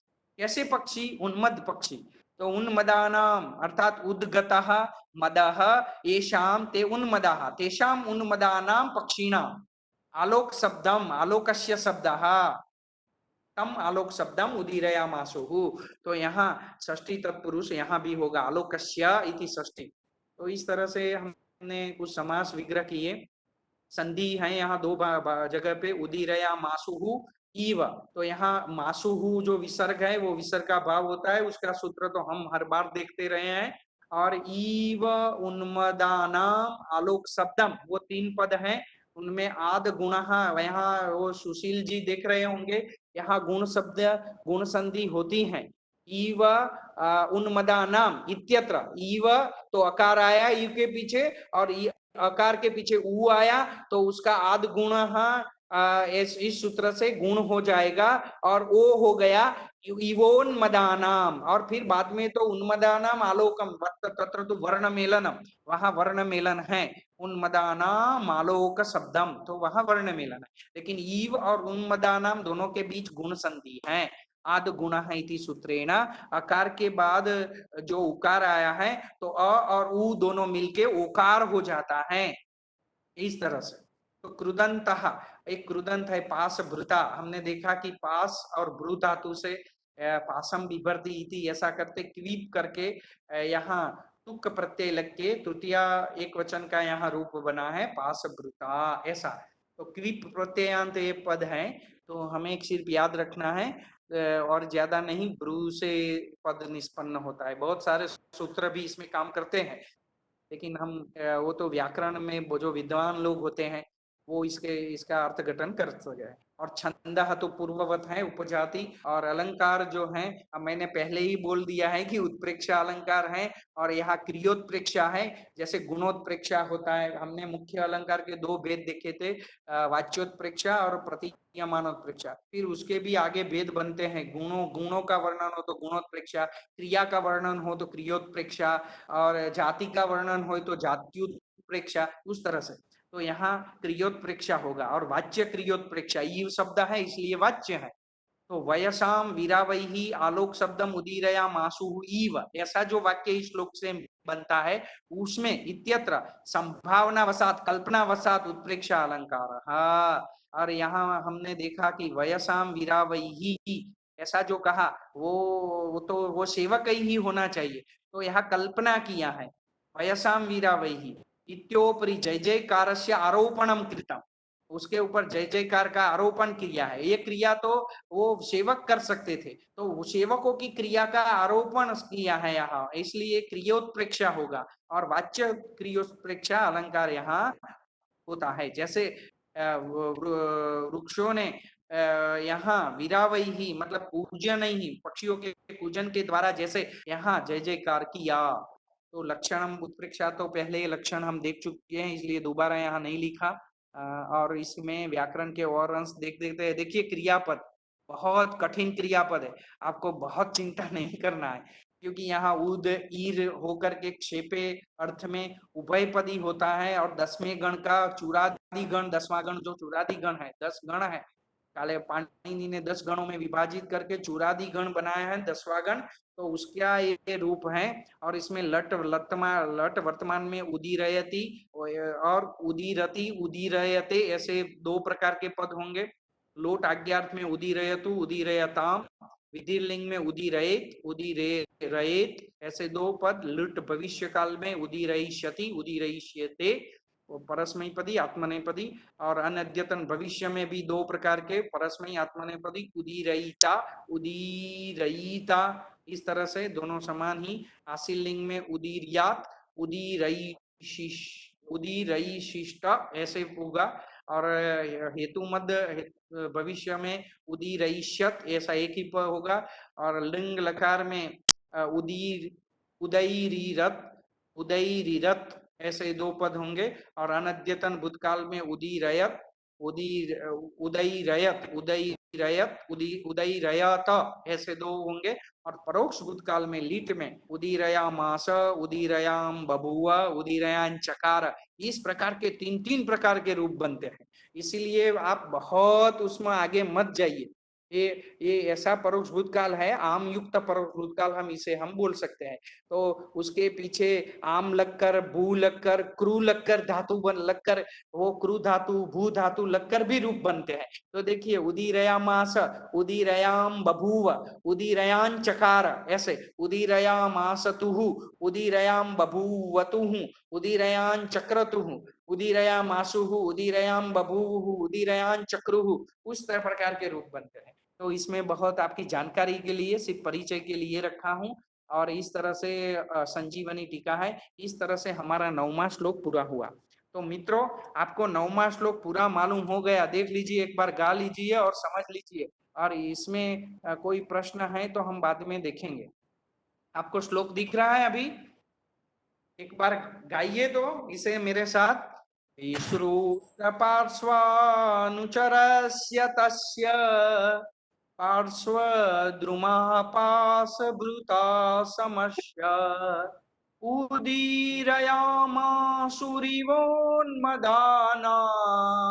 मालोकशब्दं वयसां विरावैहि मालोकशब्दं वयसां विरावैहि। मित्रों, तो आपको ये 9वां श्लोक देखिए। राजा का वृक्षों ने पार्श्वद्रुमः अर्थात समीपवर्तिनः वृक्षाः कथम स्वागतम कृतवन्तः कथम जय घोषम कृतवन्तः, ये बात कैसे जय जयकार किया, ये बात को हमने सीखा है। इस तरह से 9वां श्लोक पूरा होता है। अब 10वां श्लोक सिर्फ मैं आपको उस श्लोक का मुख्य वाक्य ही बताऊंगा, पूरा विश्लेषण इस तरह से नहीं करूंगा क्योंकि समय का अभाव है। इसलिए इसको मैं अभी शेयरिंग अभी स्टॉप करके मैं 10वां श्लोक आपके सामने रखूंगा। अब इसमें कोई प्रश्न है तो पूछिए इस श्लोक में। इस श्लोक के बाद हम आगे चलते हैं 10वें श्लोक की ओर। कोई पदी बता और सकता है मेन डिफरेंस क्या होता है इसमें? परस्मैपदी और आत्मनेपदी में? पता कैसे लगता है कि आत्मनेपदी का है या परस्मैपदी का है ये? अच्छा, आप कौन बोल रहे हैं पहले ये बताइए, मैं आपको बता देता हूँ। जी मैं सुमित बोल रहा हूँ लुधियाना पंजाब से। अच्छा सुमित जी, आपका बहुत अच्छा प्रश्न है। ये प्रश्न पहले भी आया था तो मैं अभी आपको बता देता हूँ। देखिए इसका मेन परस्मयी, डिफरेंस कुछ बता दें क्या है? मैं वही बता देता हूँ। परस्मयी का अर्थ होता है, परस्मयी अर्थात अन्यस्मयी, अन्य के लिए जो धातु प्रयुक्त होते थे उनको परस्मयी। आत्मा मतलब अपने के लिए जो धातु प्रयुक्त होते हैं वो आत्मनेपदी, ऐसा उसका वाक्यार्थ होता है। हालांकि ऐसा होता नहीं। अब वो परस्मयी और आत्मनेपद है, उनकी व्यवस्था पाणिनि ने कर रखी है और हमको अभ्यास से ही पता चलता है कि ये परस्मयी पद है या आत्मनेपदी है। उसके कोई रूल्स नहीं होते। उसमें हम पठ धातु है वो परस्मयी पदी है, भू धातु है तो उभयपदी है, क्रू धातु है तो उभयपदी है, दोनों में चले। यश धातु है तो आत्मनेपदी है। तो हमको अभ्यास से धीरे धीरे पता चलेगा। परस्मयी पद का अर्थ तो यही है कि दूसरों के लिए, आत्मा का अर्थ है कि हमारे लिए, अपने लिए। लेकिन ऐसी तरह होता नहीं है। ये ऐसी व्यवस्था पाणिनि ने स्वयं कर रखी है कि इस धातु को आत्मनेपद समझिए, इस धातु को आप परस्मयी पदी समझिए। वो समझने के लिए थोड़ा अभ्यास करने से हमें मालूम होगा। फिर आपको, जैसे हम भाषा पढ़ते हैं गुजराती हिंदी, तो हमें पुल्लिंग स्त्रीलिंग में कोई रूल्स पता नहीं होता, लेकिन हम धीरे धीरे बोलते बोलते समझते हैं को हो ये पुल्लिंग में है, ये स्त्रीलिंग में है, ये नपुंसकलिंग में है। उसी तरह जैसे वनम नपुंसकलिंग में है, रामः पुल्लिंग में है, उसी तरह से आपको ये भी पता चलने लगेगा कि ये परस्मयी पदी है, आत्मनेपदी है। तो सुशील जी, आपको मुझे लगता है कि मेरे प्रश्न उत्तर से संतुष्टि होगी। इसका कोई रूल्स नहीं है वैसे। बोलिए अब आगे। बहुत अच्छा जी बता बहुत बढ़िया समझाया आपने, बहुत अच्छा। सर। जी क्या जी सर जी, क्या ये मैं अष्टाध्यायी में देखूं? अष्टाध्यायी में हमें मिल सकता, प्राप्त होता है? अष्टाध्यायी तो सूत्रों हैं, लेकिन उस सूत्रों की व्याख्या की है, वहां गणों की व्यवस्था की है, गणपाठ है और उसमें 10 गण में धातु ये कौन कौन सी होगी, ये धातुओं की बात की है। और उस जी धातु को पुल्लिंग और स्त्रीलिंग हम अभ्यास से ही समझ सकते हैं, कोई रूल्स नहीं उसमें लगा सकते हैं हम। धीरे अच्छा धीरे हमें पता चलता चलता है कि ये परस्मयी पदी है कि आत्मनेपदी है, और ठीक। उसका प्रयोग देखकर हम समझ सकते जी हैं। जी जी आत्मनेपदी में रूप बनेगा ती, तो ती प्रत्यय लगा तो हमें पता ही चल ही जाएगा कि ये परस्मयी पद का है। जी जी समझ जी। में आया? हाँ वंद ते जी। ऐसा पद है, तो ते मतलब आत्मनेपद का प्रत्यय लगा तो वंद धातु है वो आत्मनेपदी है, ऐसा हमें स्वयं ही पता चलेगा जी जी कि जी नहीं? वही जी है। जी। अब धन्यवाद। मैं पूरा श्लोक आगे पूरा मैं पढ़ाना तो पूरा चाहता हूँ, लेकिन पूरा श्लोक नहीं पढ़ाऊंगा। अब 10वां श्लोक मैं आपको संक्षेप में ही बता देता हूँ। अब पूरा मैं आपको मटेरियल्स पूरा मिलेगा, लेकिन अभी समय के अभाव से मैं 10वां श्लोक आपको दिखा रहा हूँ। देखिए 10वां श्लोक दिख रहा है, देखिए दिख रहा है आपको, हाँ देखिए जी हाँ जी हाँ। देखिए। मरुत् प्रयुक्ताश्च मरुत् सखाभम तमर्घ्यमारादभिवर्तमानम् अवाकिरन् बालता प्रसूनै राचारलाजैरिव पौरकन्यः, राचारलाजैरिव पौरकन्यः। अब देखिए, मैं सिर्फ आपको पदच्छेद करके पूरा श्लोक बता देता हूं एक ही वाक्य में। देखिए पदच्छेद, मरुत् प्रयुक्ताः च, ये 3 पद वहां मरुत् प्रयुक्ताश्च ऐसा हो गया था, मरुत् प्रयुक्ताः च। देखिए हमने पद अलग कर दिए। आगे देखिए, मरुत् सखाभम, मरुत् सखाभम तम तम अर्च्यम, तम अर्च्यम, तम अर्च्यम, अर्घ्यम होना चाहिए, अर्घ्यम अर्थात अर्च्यम, 2 पाठ है। अर्घ्यम भी सही है, अर्च्यम, तम अर्च्यम तम अर्घ्यम, आरात अभिवर्तमानम अवाकिरन बाललताः प्रसूनैः आचारलाजैः इव पौरकन्याः। इस तरह से है।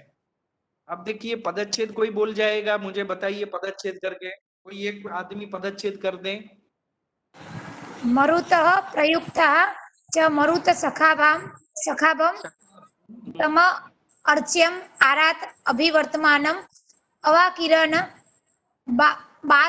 बाललता प्रसूनै आचार लाजै इव पौरकन्या।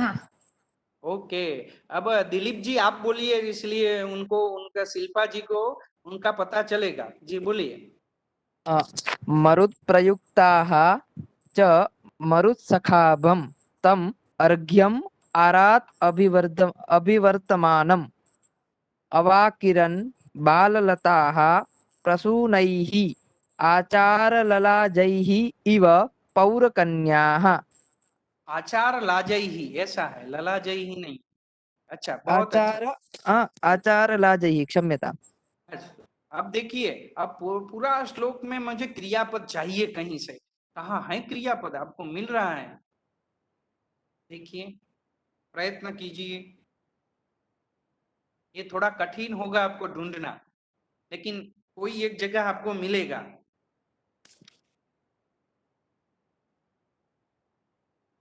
तम अर्च्यम। हाँ, नहीं नहीं नहीं, देखो अवाकिरण शब्द मिल रहा है आपको? अवाकिरण, अवाकिरण शब्द मिल रहा है आपको कहीं जी श्लोक जी में? सर, है। हाँ हाँ, अवाकिरण है वो क्रियापद है। अवाकिरण ऐसा पद है, दिख रहा है ना आपको? हाँ जी, वो दिख रहा है, समझ में नहीं आया तो मतलब आपसे थोड़ा हाँ, अवाकिरण शब्द मिला आपको? अवाकिरण शब्द देखिए, तीसरी जो पंक्ति है ना, हमें तीसरी मिला पंक्ति। है, हम देख रहे हैं सर। हाँ हाँ जी देखिए देखिए, फिर बताइए मुझे। अवाकिरण,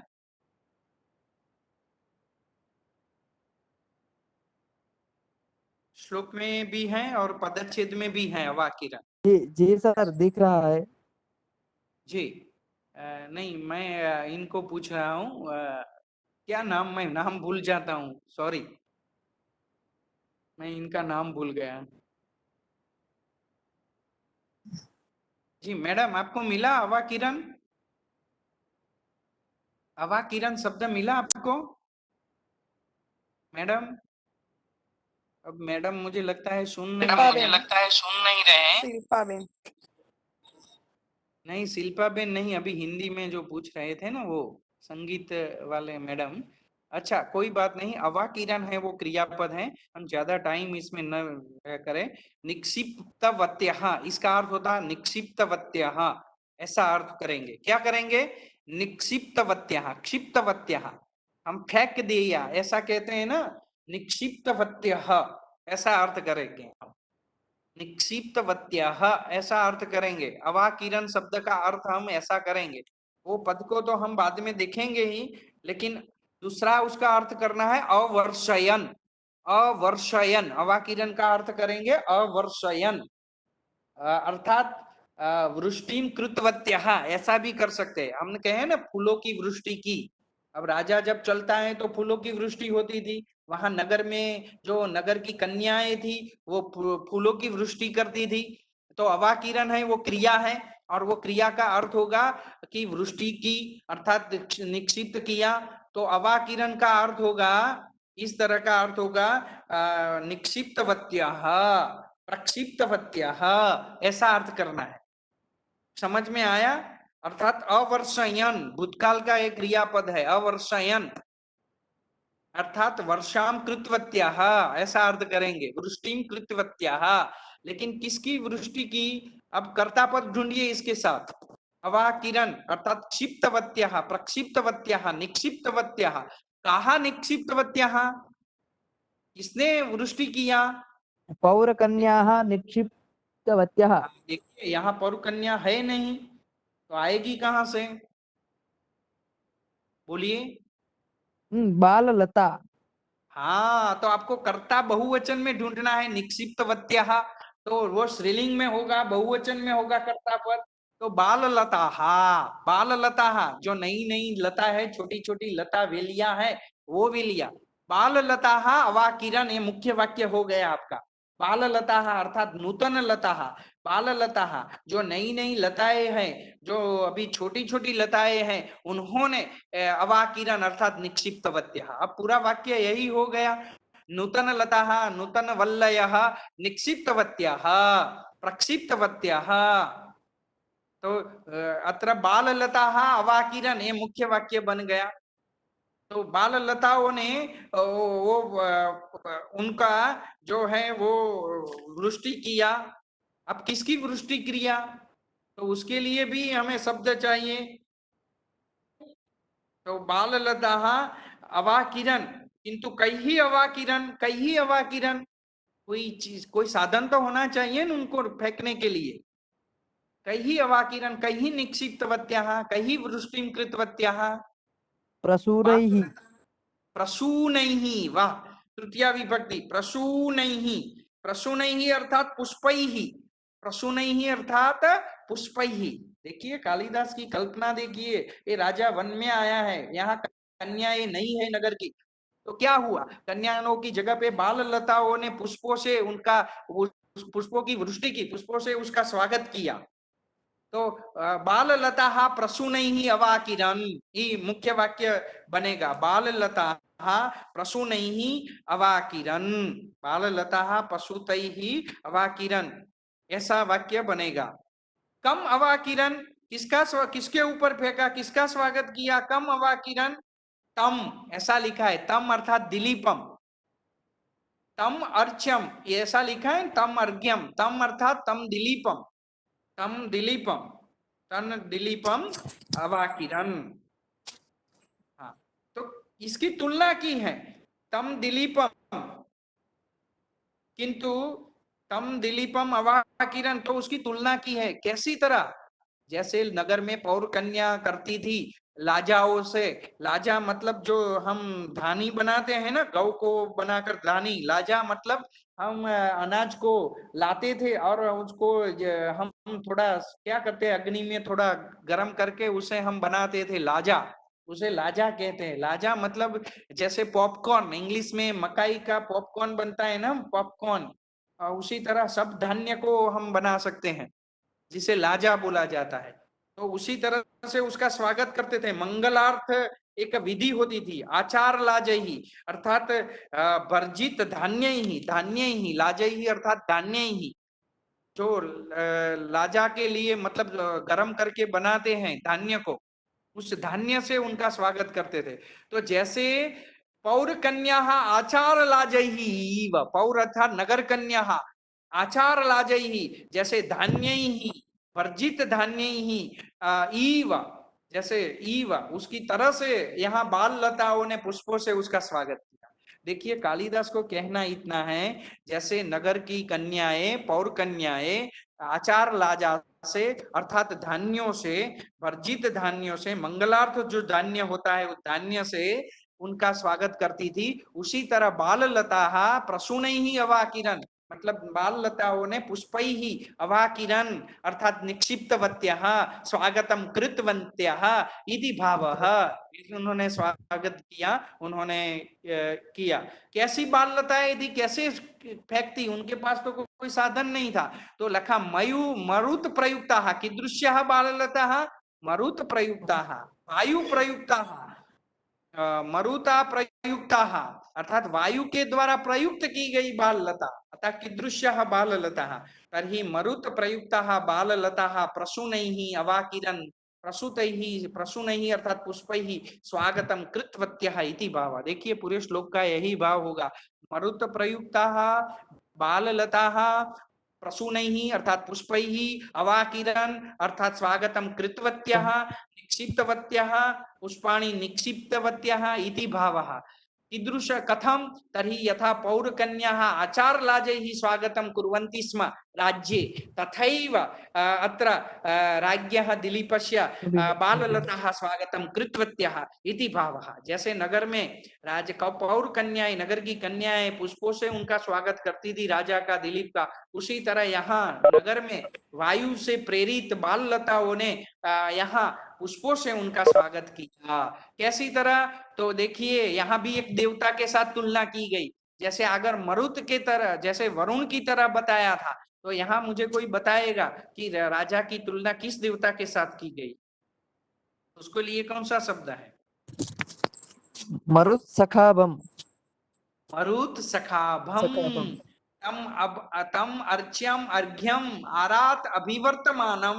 आरात अर्थात समीपे, अभिवर्तमानम अर्थात विद्यमानम, गच्छन्तम नजीक मांथी जता राजा ने वेलियो आम पुष्प पवन वडे पुष्पो नाख्या। जाने नगर में पासे उभेली कन्याओं पुष्पो नाखती थी, जैसे पास में खड़ी हुई नगर की कन्याएं राज्य में स्वागत करती थी, उसी तरह यहाँ नजीक में आरात अभिवर्तमानम तम, समीप अभिवर्तमानम, समीप गच्छन्तम तम, गच्छन्तम तम दिलीपम, नजीक में ही गुजरने वाला वो दिलीप का उन्होंने पुष्पों से स्वागत किया।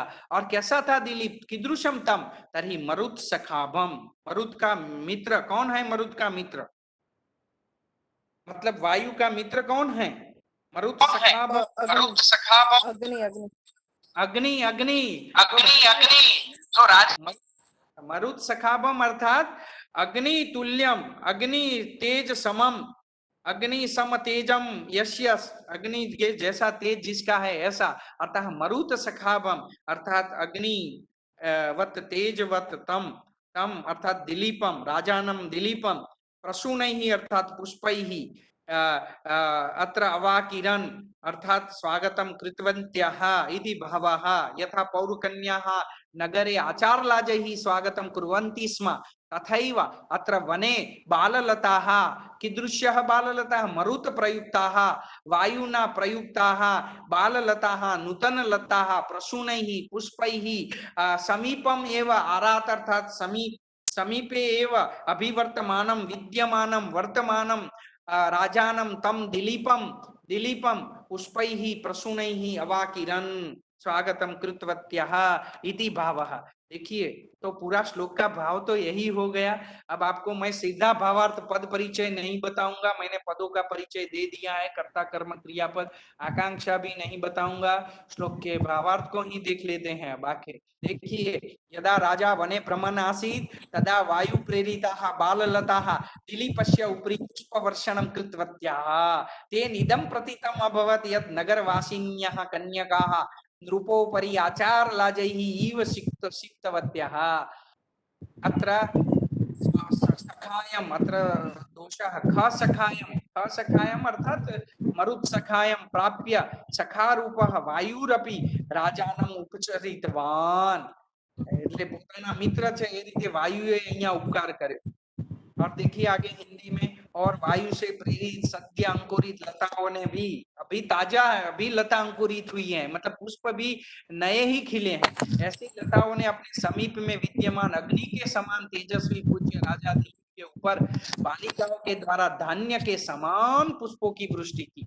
और गुजराती में अर्थ लिखा है, आप कोई बोल जाइए गुजराती वाला अर्थ, गुजराती वाला अर्थ बोलिए। सर स्क्रीन थोड़ी मोटी करो। हाँ जी बोलिए। हजू क्लियर नहीं देखा। हाँ અને વાયુ દ્વારા પ્રેરિત તાજી અંકુરિત થયેલી વેલીઓએ પણ પોતાની નજીક રહેલા અગ્નિ જેવા તેજસ્વી પૂજ્ય રાજા દિલીપની ઉપર દિલીપ ઉપર નગરની બાલિકાઓ વડે પુષ્પની વૃષ્ટિ કરી। हाँ वेरी गुड। तो धान्यनी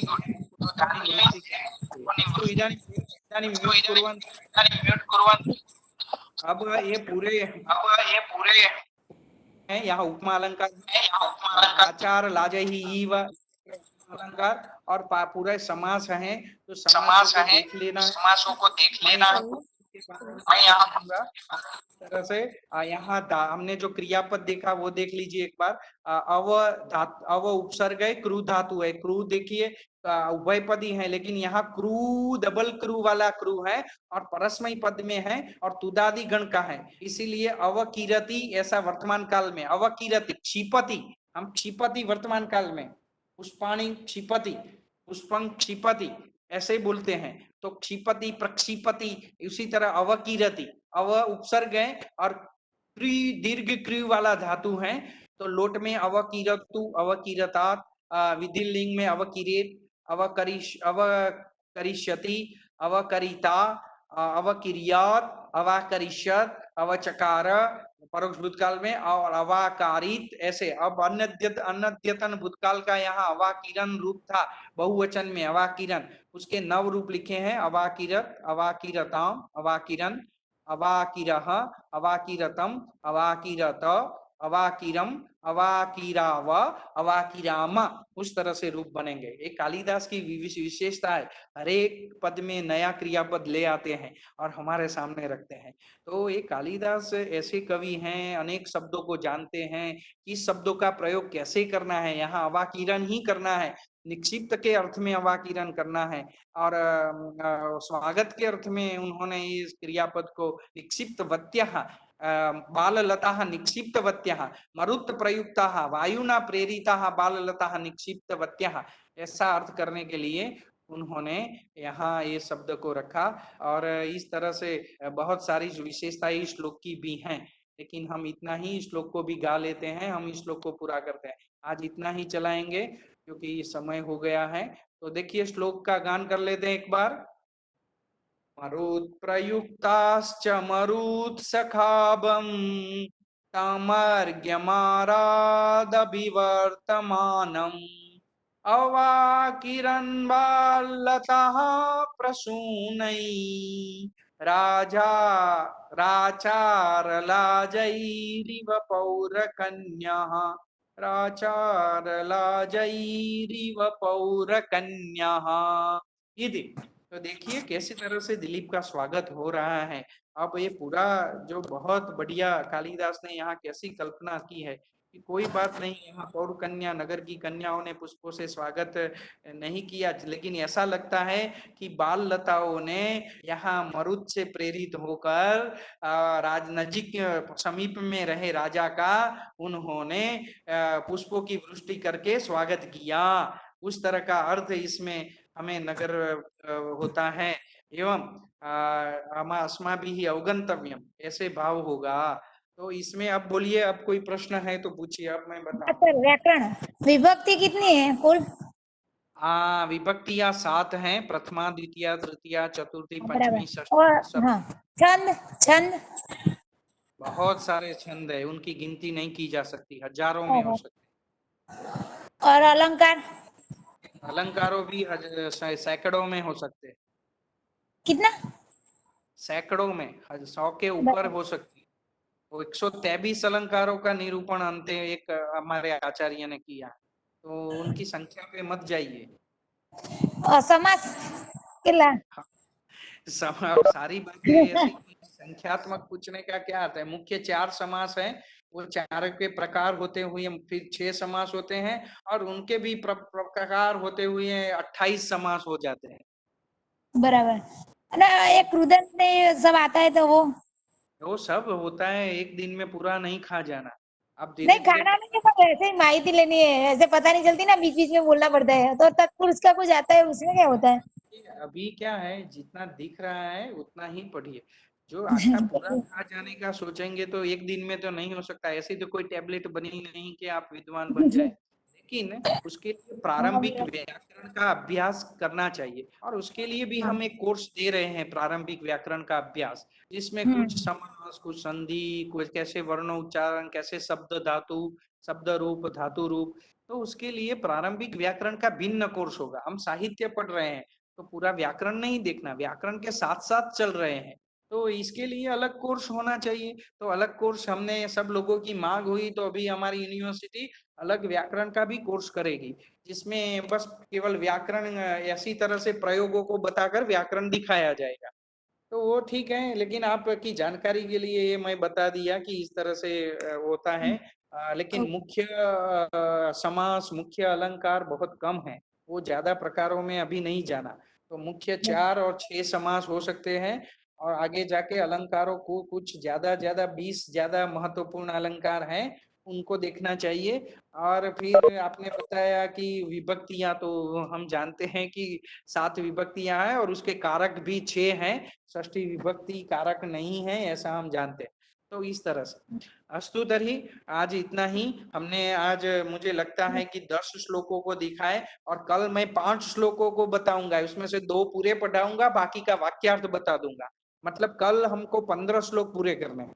कल अंतिम मेरा लेक्चर होगा, फिर दूसरे सर आपके व्याख्यान लोग लेंगे आगे। तो कल मैं अंतिम व्याख्यान लूंगा, और 15 श्लोक तक मुझे स्पष्ट करना है, और फिर आगे आपके 15 श्लोक कोई और हमारे गुरुजी हैं यहाँ के, वो व्याख्यान लेंगे आपके। तो कल मेरा अंतिम व्याख्यान होगा। धन्यवाद। Hello sir, hello. हाँ बोलिए। પણ એક જ કલાકમાં 5 શ્લોક કઈ રીતે થશે? तो मैं आपको आज 2 श्लोक આ તો किया, પછી હા, પણ આ તો પછી લગભગ બધું ઉપરથી જવા માંડ્યું, એવું થયું ને? नहीं, दूसरा श्लोक किया ना मैंने, पौर कन्या वाला जो ને बाल આજે लता। બે થયા તો ઠીક છે, 5 કઈ રીતે થશે? इसमें से 2 महत्वपूर्ण हैं, वो मैं करूंगा, बाकी का मैं वाक्यार्थ बताऊंगा कि कर्ता, कर्म और क्रियापद क्या है, और उसका, उस श्लोक का भावार्थ क्या है। जैसे यहाँ पौर कन्याओं की तरह बाल लताओं ने स्वागत किया, वृक्षों ने स्वागत किया, अब पवन स्वागत करेगा, और तत्व से, तो उनको पूरा नहीं हम मटेरियल्स देंगे, लेकिन पूरा नहीं, लेकिन मैं भावार्थ उसका समझा दूंगा। सर एक एक्स्ट्रा लेक्चर लीजिए ना सर। હા, एक एक्स्ट्रा लिया फिर भी ये पूरा नहीं हो रहा। मैं 3 एक्स्ट्रा लिया उसका, मुझे लेने थे 6 लेक्चर और 7, आप देखिए मैंने 9 हो जाएंगे कल, तो भी पूरा नहीं होगा। सर अच्छा लगता है आपके साथ पढ़ने में। कोई बात नहीं, आपको मटेरियल्स पूरा दिया जाएगा, उसमें सारी चीजें होंगी, लेकिन मैं आपको बता दूंगा, कोई चिंता की कारण नहीं। मैं 5 श्लोकों में भी आपको अर्थ बता दूंगा कैसे। ठीक सर है। सर मेरी तरफ से प्रणाम स्वीकार करना। आप अद्भुत सुंदरता से आप व्याख्यान देते हैं, और आपकी गायन भी बहुत अच्छी है। तो नहीं नहीं, हमें मैं बहुत ऐसे सर सिंगर है। बहुत आप अच्छे, बहुत संगीत, हाँ, अच्छा लगा। आपसे गाना सुनना चाहिए हमको। आप श्लोक गाइए, आप संगीत के हैं, आप श्लोक सर गाइए। मैं पहली बार ऐसी कोर्स कर रही हूँ, और जी मुझे सच में मैं अद्भुत मेरा अनुभव है, मैं बहुत खुश हूँ। मैं जी सच में मैं एकदम ऐसा सुनती हूँ कीजिए, पूरा। ऐसा कीजिए कि हम एक दूसरे को देखें जरा वीडियो। हाँ सर एक काम करो, मुझे गाने का शौक है ना, तो संस्कृत कर दो एक सॉन्ग का, और वो मैडम बजाएगी संगीत। कल कल आपका आखिरी जो अंतिम क्लास है, ये सुनकर मैं मतलब स्टूडेंट कौन है, कौन कौन से हैं? मुझे दुख हुआ सर। तो कल आपका अंतिम जो लेक्चर है, ये बहुत दुख हाँ, हुआ मुझे सुनकर। जो लेक्चर है, ये बहुत आपके और नहीं लेक्चर नहीं, सुनना फिर मैं हूँ, हमारे ही बड़े, आपके और लेक्चर सुनना। और मेरे भी विद्वान गुरुजी और लोग हैं, वो लेंगे, लेकिन मैं आपके साथ तो रहूंगा ही, फिर बाद में आऊंगा जब पूरा होने के पहले एक जी बार फिर जी से। जी बिल्कुल। तो आप सब प्लीज विजय अपना गुरु जी वीडियो ऑन आगे। कीजिए, माइक म्यूट रखिए, वीडियो ऑन कीजिए। दिलीप को मैं हेलो जानता हूँ, इसलिए सर हाँ, सर दिलीप हाँ, हाँ बोलिए। विजय गुरु जी जी पण आज पद्धति पढ़ाओ हाँ, सबको सूचित कर दिया है, और सबको यही पद्धति से पढ़ाएंगे। कल पंड्या गुरुजी फिर आएंगे आपके सामने अगले बुधवार से, वो 15 श्लोक पढ़ाएंगे। फिर भाव प्रकाश गांधी सर आएंगे, उसी तरह से ओके फिर मैं आऊंगा, फिर मैं 15 श्लोक पढ़ाऊंगा बीच में, उसी तरह से चलेंगे। क्योंकि सारे श्लोकों को एक ही आदमी पढ़ाएगा तो उसका कार्य बोझ बढ़ जाएगा। तो और वो अच्छे अच्छे गुरुजी हैं, उनको हमने ये पद्धति बताई है, और वही पद्धति से चलेंगे। अब मुझे सब वीडियो बताए कृपया। मैं जैसे और लोगों को, कुछ मेरे स्टूडेंट्स है उनको तो मैं जानता हूँ, दिलीप को जानता हूँ, और इसके अलावा और लोग प्लीज मुझे वीडियो बताइए। अभी जो मैडम बोले थे वो उनका वीडियो ऑन कीजिए सभी लोग। सब हम वीडियो ऑन करें तो एक दूसरे को देख सकते हैं, एक दूसरे सर को जान मुझे सकते हैं। मुझे मुझे लिए क्षमा करना, मैं बच्चा को लेकर कल मतलब वीडियो में रहेंगे। ओके।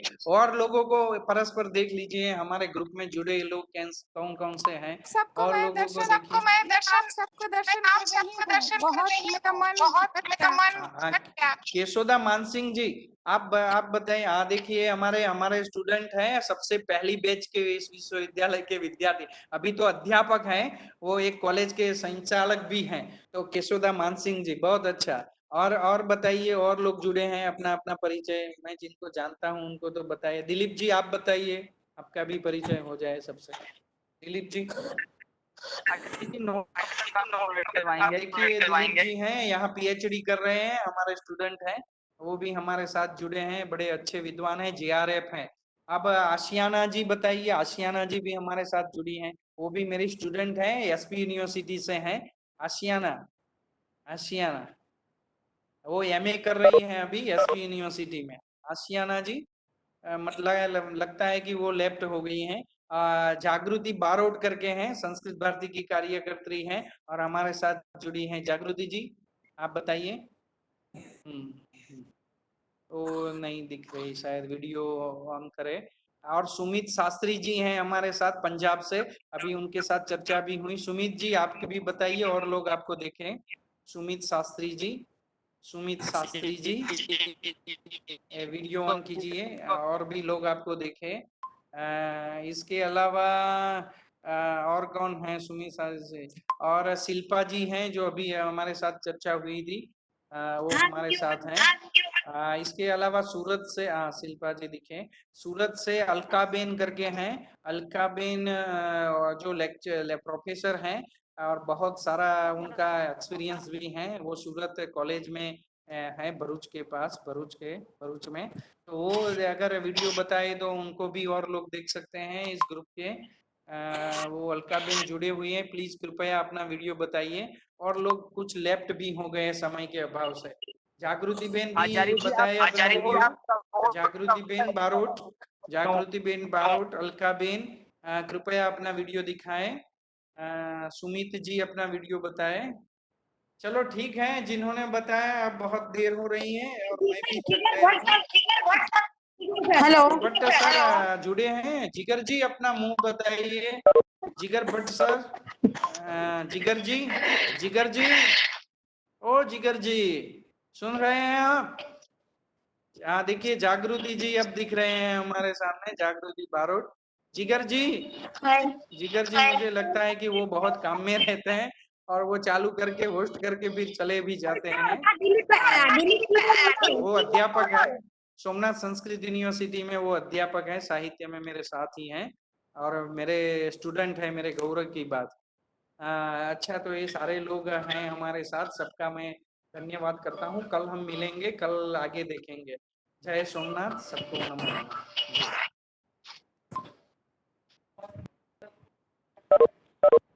व्याकरण में हेल्प